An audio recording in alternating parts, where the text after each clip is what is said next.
22장 1절에서 19절 말씀 찾으셨으면 다 같이 읽겠습니다. 그 일 후에 하나님이 아브라함을 시험하시려고 그를 부르시되 아브라함아 하시니 그가 이르되 내가 여기 있나이다. 여호와께서 이르시되 네 아들이 사랑하는 독자 이삭을 데리고 모리아 산으로 가서 내가 네게 일러준 땅 거기서 그를 번제로 드리라. 아브라함이 아침에 일찍이 일어나 나귀의 안장을 지우고 두 종과 그의 아들 이삭을 데리고 번제에 쓸 나무를 쪼개어 가지고 떠나 하나님이 자기에게 일러 주신 곳으로 가더니 제3일에 아브라함이 눈을 들어 그곳을 멀리 바라본지라. 이에 아브라함이 종들에게 이르되 너희는 나귀와 함께 여기서 기다리라. 내가 아이와 함께 저기 가서 예배하고 우리가 너희에게로 돌아오리라 하고 아브라함이 이에 번제나무를 가져다가 그의 아들 이삭에게 지우고 자기는 불과 칼을 손에 들고 두 사람이 동행하더니 이삭이 그 아버지 아브라함에게 말하여 이르되 내 아버지여 하니 그가 이르되 내 아들아 내가 여기 있노라. 이삭이 이르되 불과 나무는 있거니와 번제할 어린 양은 어디 있나이까? 아브라함이 이르되 내 아들아 번제할 어린 양은 하나님이 자기를 위하여 친히 준비하시리라 하고 두 사람이 함께 나아가서 하나님이 그에게 일러주신 곳에 이른지라. 이에 아브라함이 그곳에 제단을 쌓고 나무를 버려놓고 그의 아들 이삭을 결박하여 제단 나무 위에 놓고 손을 내밀어 칼 잡고 그 아들을 잡으려 하니 여호와의 사자가 하늘에서부터 그를 불러 이르시되 아브라함아 아브라함아 하시는지라. 아브라함이 이르되 내가 여기 있나이다 하매 사자가 이르시되 그 아이에게 네 손을 대지 말라. 그에게 아무 일도 하지 말라. 네가 네 아들 네 독자까지도 내게 아끼지 아니하였으니 내가 이제야 네가 하나님을 경외하는 줄을 아노라. 아브라함이 눈을 들어 살펴본즉 한 순양이 뒤에 있는데 뿔이 수풀에 걸려 있는지라. 아브라함이 가서 그 순양을 가져다가 아들을 대신하여 번제로 드렸더라. 아브라함이 그 땅 이름을 여호와 이레라 하였으므로 오늘날까지 사람들이 이르기를 여호와의 산에서 준비되리라 하더라. 여호와의 사자가 하늘에서부터 두 번째 아브라함을 불러 이르시되 여호와께서 이르시기를 내가 나를 가리켜 맹세하노니 네가 이같이 하여 네 아들 네 독자도 아끼지 아니하였음즉 내가 네게 큰 복을 주고 네 씨가 크게 번성하여 하늘의 별과 같고 바닷가의 모래와 같게 하리니 네 씨가 그 대적의 성문을 차지하리라. 또 네 씨로 말미암아 천하 만민이 복을 받으리니 이는 네가 나의 말을 준행하였음이니라 하셨다 하니라. 이에 아브라함이 그의 종들에게로 돌아가서 함께 떠나 브엘세바에 이르러 거기 거주하였더라. 아멘. 아브라함의 그 믿음의 조상으로서의 사역은 창세기 12장 1절부터 시작돼서 22장에서 끝나는 것이죠. 오늘 본문을 보면서 아브라함의 또 다른 이야기로 보면 안 되죠. 그러니까 믿음의 조상을 통해서 무엇을 이야기하고 싶은가요? 믿음이 무엇인지를 얘기하고 싶은 것이고 그 믿음이 어떻게 시작되고 어떻게 진행되고 어떻게 완성되어진 것인가를 보여주셔야 그분이 믿음의 조상인 것으로 드러나죠. 그래서 오늘 본문도 역시 어떻게 그 믿음의 완성이 가능했느냐 그 얘기를 하고 있는 거예요. 하나님은 아브라함에게 불가능한 상황 속으로 이끌어 가시죠. 그래서 100세가 될 때까지 25년 동안 자식을 안 주면서도 약속을 계속 주시죠. 그죠? 우리도 이제 성경을 보면서 어떻게 이렇게 하나님이 하실까? 하나님은 전능자라며. 그죠? 전능자라면서 약속하신 아들을 왜 안 주실까? 그것도 1, 2년도 아니고 10년, 25년을 기다려서 겨우 주시는 그 하나님. 왜 그렇게 하셨을까?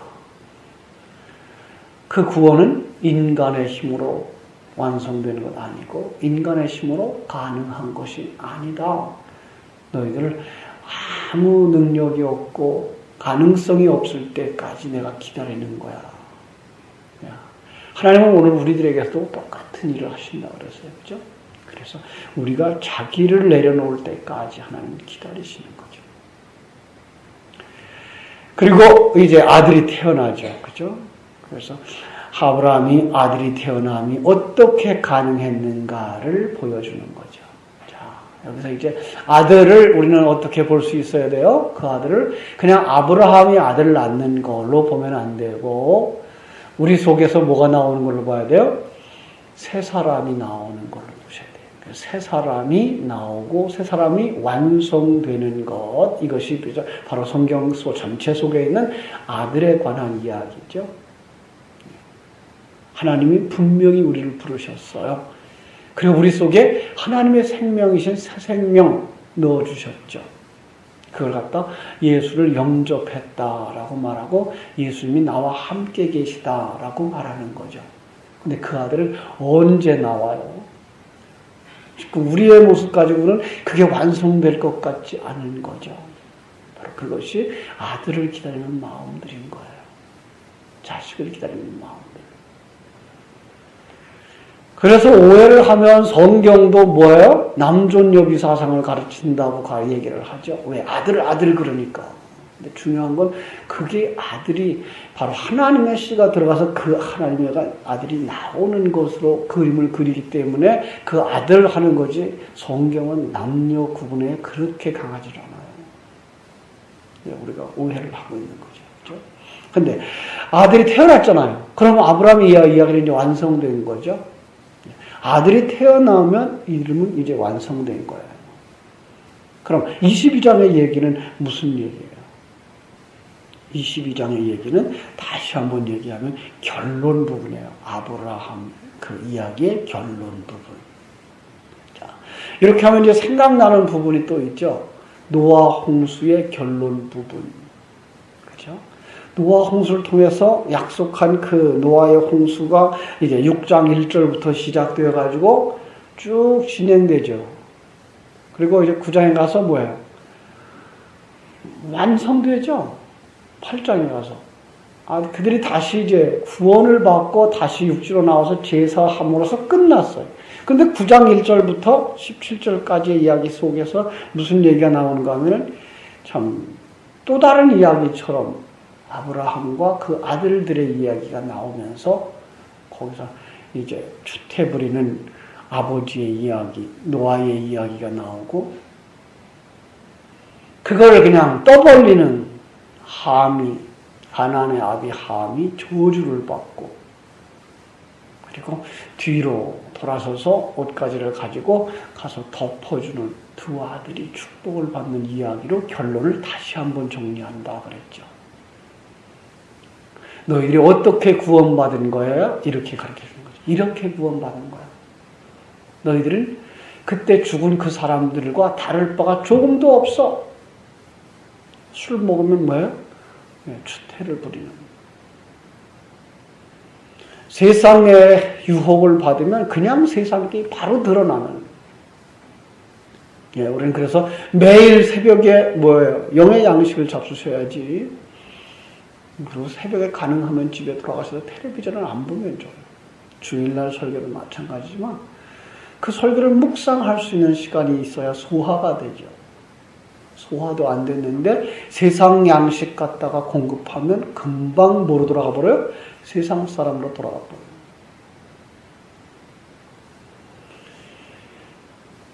그래서 정리를 다시 하죠. 그렇죠? 이렇게 덮어줌의 은혜로 너희들은 구원받은 거야. 그걸 모르는 자는 하나님 백성이 아니야 라고 하는 그림으로다가 함과 그 자손들이 저주받는 모습. 그리고 셈과 야벳이 축복을 받는 모습으로 그려진 거라 그랬죠. 구속사적인 관점으로 성경을 보시라 그랬어요. 오늘 본문에도 역시 마찬가지죠. 오늘 본문의 이야기도 아브라함의 신앙의 정리편으로 봐야 돼요. 그럼 아브라함의 신앙의 정리편이면 너희들이 어떻게 아들을 낳은 줄 알아? 이거죠.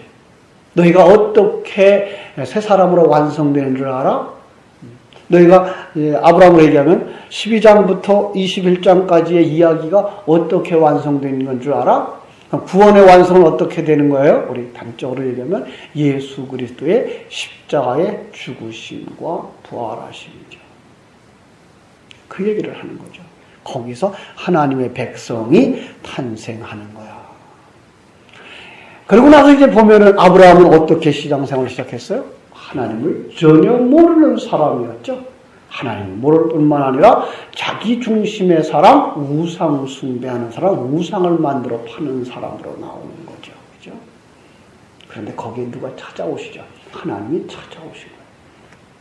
이걸 갖다가 불가항력적인 은혜. 인간은 시체와 같았고 마른 뼈와 같았는데 거기에 생명으로 들어오시는, 생기를 불어넣으시는 하나님. 그래서 창세기 인간 창조할 때도 생기를 불어넣으시고, 그죠? 에스겔서에 가서도 마른 뼈들 속에 생기가 들어오는, 사도행전 2장에 성령이 내려오는 똑같은 하나의 그림.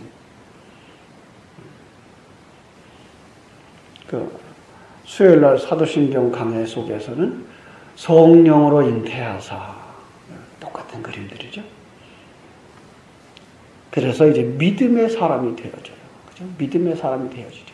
자, 믿음이 또 뭐라 그랬죠? 하나님의 생명이 들어와서 하나님의 사람을 일깨워주고 그로 하여금 하나님의 계획을 알게 하여 그 계획을 따라 자기가 그 길을 가게 하는 것.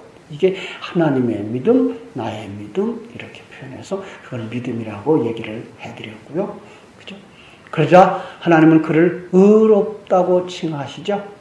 요게 이제 창세기 15장의 아브라함의 얘기죠. 그 진정한 아들로 만들어낼 거야 라는 약속을 이제 15장에서 다시 하나님이 주셔요. 그러면서 어떻게 만들어낸다 그래요? 이제 언약을 얘기해서 쪼개짐을 통해서. 그런데 그때 아브라함은 잠들어 있었고 누구만 지나가요? 하나님만 지나가요. 결국은 하나님의 쪼개지는 사건으로 너희가 구원되는 거야. 그리고 그 쪼개짐은 어떻게 심어줘요? 이제 할례로 인간의 몸에다 심어줘서 예수 그리스도의 쪼개짐은 창세전 쪼개짐, 창세전 십자가의 죽으심은 곧바로 어디까지 이끌고 간다? 우리를 십자가로 이끌고 가서 우리가 십자가 지고 십자가의 길을 가게 하심으로 옛사람 벗어버리고 새 사람으로 완성되는 그림으로 가게 하신다라는 거죠. 그죠? 마침내는 그 아들이 탄생했는데, 그죠? 그 아들은 어떻게 탄생된 거라고요? 그게가 이제 22장 얘기예요. 어떻게 탄생했어요? 이삭의 죽음으로 아브라함이 탄생하는 것이고 어린 양의 죽음으로 이삭이 살아나는 거예요. 이거 똑같은 그림이에요. 두 가지 십자가를 함께 그려놓은 거죠. 그죠? 이삭의 죽음으로 아브라함이 살아나는 것이고, 거기서 양의 죽음으로 이삭이 살아나는 그런 그림이에요. 이 모든 얘기가 아브라함의 생애에 다 들어있는 거예요. 그죠? 그래서 15장에 짐승의 쪼개짐의 언약으로 말미암아 아브라함의 후손이 탄생된다 그랬고 17장의 할례 명령으로서 창세전 예수 그리스도의 쪼개짐이 바로 우리들의 쪼개짐으로 이어진다라고 하는 구체적인 표현을 하고 그 더 구체적인 얘기가 이렇게 된 거야 라고 22장에서 오늘 우리에게 말씀하시는 거죠. 그죠? 그래서 22장에서는 뭐라고 그래요? 자, 제목을 하나 붙이라면 14절. 아브라함이 그 땅 이름을 여호와 이레라 하였으므로 오늘날까지 사람들이 이를 여호와의 산에서 준비되리라. 여호와 이레. 여호와 이레에서 여러분들이 나를 위하여 하나님이 준비하신다 이렇게 보시면 곤란하고요. 여호와 이레는 뭘 주장하는 거예요? 하나님의 주권. 인간 구원의 시작은 누가 했다? 하나님이 하신 거야를 강조하는 게 여호와 이레예요. 그런데 우리가 아직도 내가 중심이 되어 있어서 내 삶의 행복을 위하여, 내 삶의 어떤 것을 위하여 하나님이 예비했어라고 생각하고 여호와 이레를 외치면 그거는 우상숭배로 가는 거죠. 잘 보면 하나님의 심판대를 향하여 가고 있는 예수 그리스도를 볼 수 있죠. 오늘 본문 속에서. 그죠? 자신이 매달려 죽어야 할 형틀을 짊어지고 올라가는 예수님, 그 예수, 찢겨져 죽는 예수 그리스도. 자신이 우리의 죄가 되셔요. 참, 그래서 고린도후서 5장 21절이나 로마서 8장 3절에 보면 하나님이 그에게 죄를 입혀요. 죄를 정하셔요. 그 그림이 모리아 산상에서 이삭으로 또 어린 양으로 그려져 있는 거예요.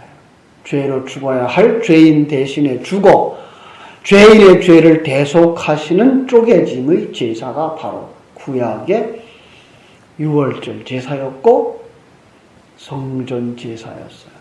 그래서 그것이 첫 번째 제물, 두 번째 제물, 그리고 세 번째 제물은 뭐라고 했어요? 예수 그리스도. 예수 그리스도 안에 있는 우리가 이제는 산 제물이 되는 것. 네 번째 제물이죠. 그러므로 아브라함을 대신해서 이삭이 죽는 그림, 이삭과 어린 양이 죽는 아주 중복된 그림들을 그려주는 거죠. 그죠? 그의 원형이 뭐예요? 그것도 원형이 아니에요. 아브라함의 죽음, 아브라함과 이삭과 어린 양의 죽음도 뭐는 아니다? 원형은 아니다.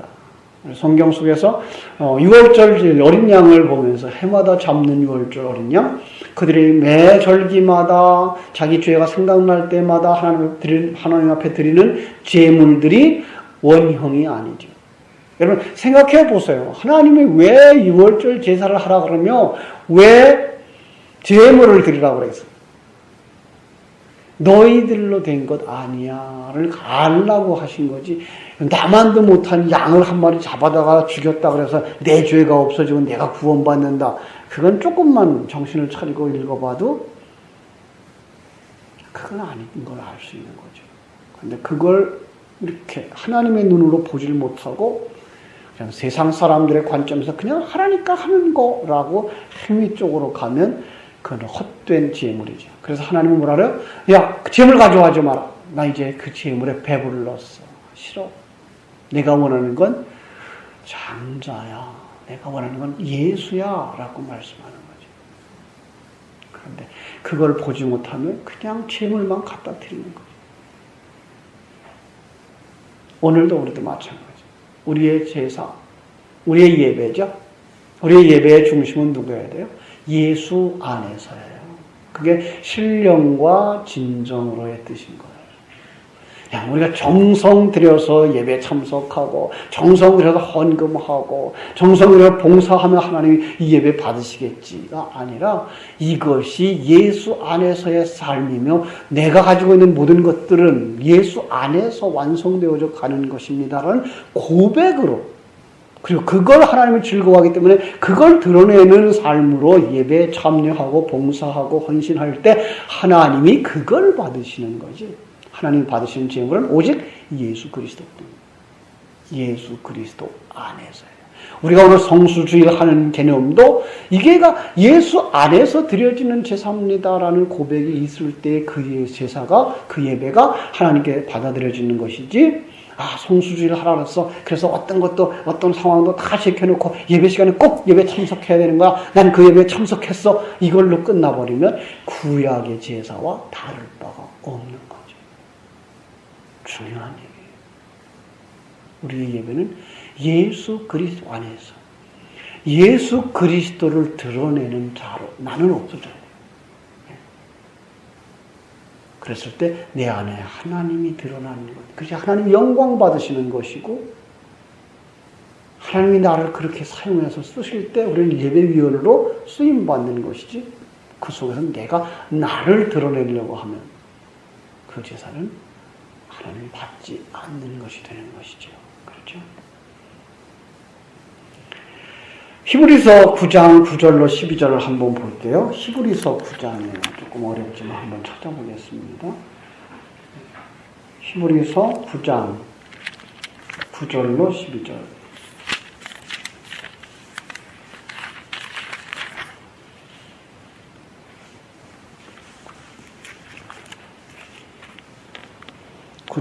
이 장막은 현재까지의 비유니. 그렇죠? 장막은 뭐라고요? 비유다. 이에 따라 드리는 예물과 제사는 섬기는 자를 그 양심상 온전하게 할 수 없나니.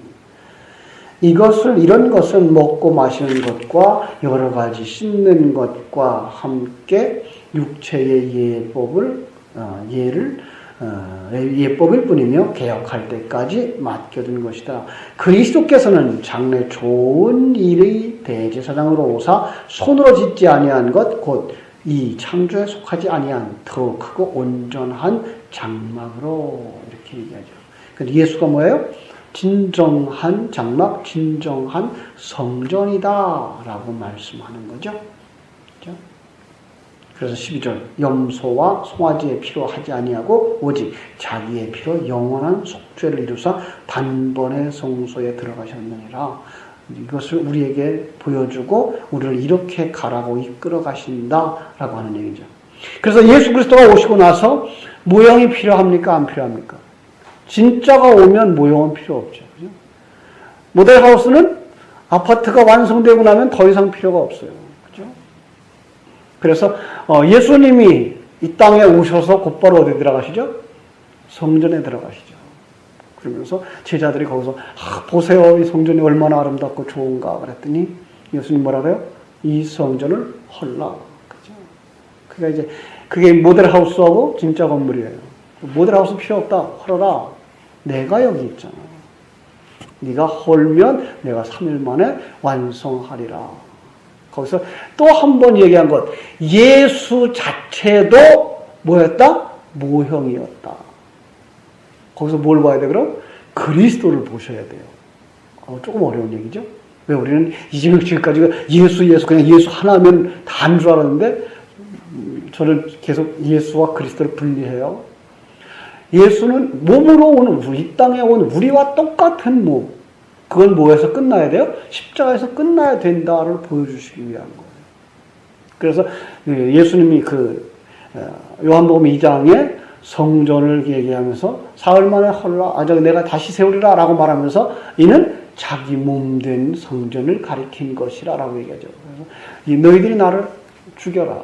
나는 죽으러 왔어. 죽어라. 그러면 나는 뭐예요? 3일 만에 그리스도로 완성될 거야. 이게 진정한 성전이야 라고 얘기한 것이죠. 쉽게 보면 뭐하고 세상의 성전은 그냥 모형이었다. 그래서 진정한 성전은 예수 그리스도였던 것이다 라고 생각하시면 돼요. 그죠? 이삭이 올라갔던 그 모리아 산이 놀랍게도 예루살렘 성전의 그 성전터예요. 거기서 누가 죽어요? 예수가 죽는 그림으로 나오고 있는 거죠. 그죠? 참 놀라운 거예요. 그래서 그가 예수만이 참 성전, 예수만이 참 제물이다. 그리고 그가 우리의 대제사장이다. 라고 하는 얘기를 우리는 늘 하면서 살잖아요. 그죠? 그래서 그 대제사장이 1년에 한 번 속죄소에 들어가는 그 예식이 바로 이제 예수님의 그 무덤 속에 나오죠. 제사장이 제물을 가지고 들어가서 제물이나 그 제사, 백성들의 제사가 하나님 앞에 용납되면 제사장이 살아나오고 그거가 잘못되면 제사장이 죽는다는 이야기를 우리 많이 들었죠. 그래서 들어갈 때 허리에 밧줄을 묶고 들어간다. 속에서 방울 소리가 안 나면 밖에서 잡아당겨서 시신을 끌어냈다라고 하는데 그런 일이 있었는지 없었는지 몰라요. 그죠? 그런데 불구하고 그런 이야기가 계속 들려오는 건 왜 그래요? 바로 예수 그리스도를 통해서 완성된 그림을 보여주기 위한 밑그림인 거죠. 그래서 예수님은 자기가 제사장 되고 대제사장 되시고 자기가 제물이 되어져서 그 제물의 피가 손에 들려져서 어디에 들어간 거예요? 성소에 들어가는 거예요. 지성소에 들어간 거죠. 그랬더니 하나님이 그 제물을 받으셨다는 증거로 예수는 뭐예요? 살아서 나오는 거예요. 그게 예수님의 부활이죠. 그래서 제자들이 막 달려들어가가지고 부활절 아침에 무덤에 보니까 거기서 무슨 그림이 나와요? 머릿맡에 천사 하나, 발채에 천사 하나. 머릿맡에 발채에 천사 하나. 그리고 그 위에는 누가요? 세마포. 예수 죽었던 그 피 흘림이 거기에 있죠. 그러면 그 그림이 뭐였다고요? 법계 위가 무슨 장소예요? 시은소. 그죠? 우리말로는 조금 이해가 잘 안 된다 그랬어요. 시은소. 그러니까 중국말로 말하면 은혜가 시행되는 자리. 은혜가 시행되는 자리. 법계 위에가. 법계 속에는 우리 죄인들의 모습이 있고 거기에 예수 그리스도가 덮여져서 한마디로 얘기하면 예수 그리스도와 함께 우리는 제물 속에 들어간 것이고 하나님이 그 예수를 받으시면 우린 그 안에 있는 우리도 하나님 앞에 속죄함 받고 이제 제물로 바쳐진 것이 되어지고 하나님이 기뻐 받은 그림이 되는 거죠. 그래서 예수의 부활은 곧 우리의 부활이 되는 것이죠. 예수의 죽음이 우리의 죽음이요. 예수와 부활이 우리의 부활이 되는 것이죠. 그죠? 그래서 히브리서 11장에도 17절로 19절을 보면 아브라함은 하나님께 이삭을 드린 것이 믿고 믿음을 표현했다. 그리고 그는 그걸 알았기 때문에 그 종들에게 뭐라 그래요? 우리가 돌아오리라 라고 약속하고 산으로 올라갈 수 있었다. 어떻게 그에게 가능했다?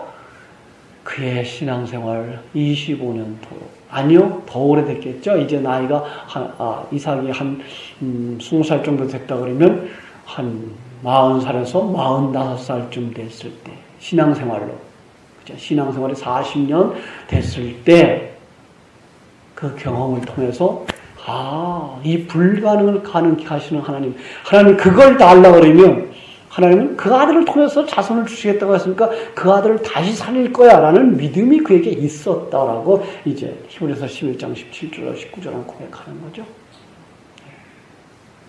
그렇습니다.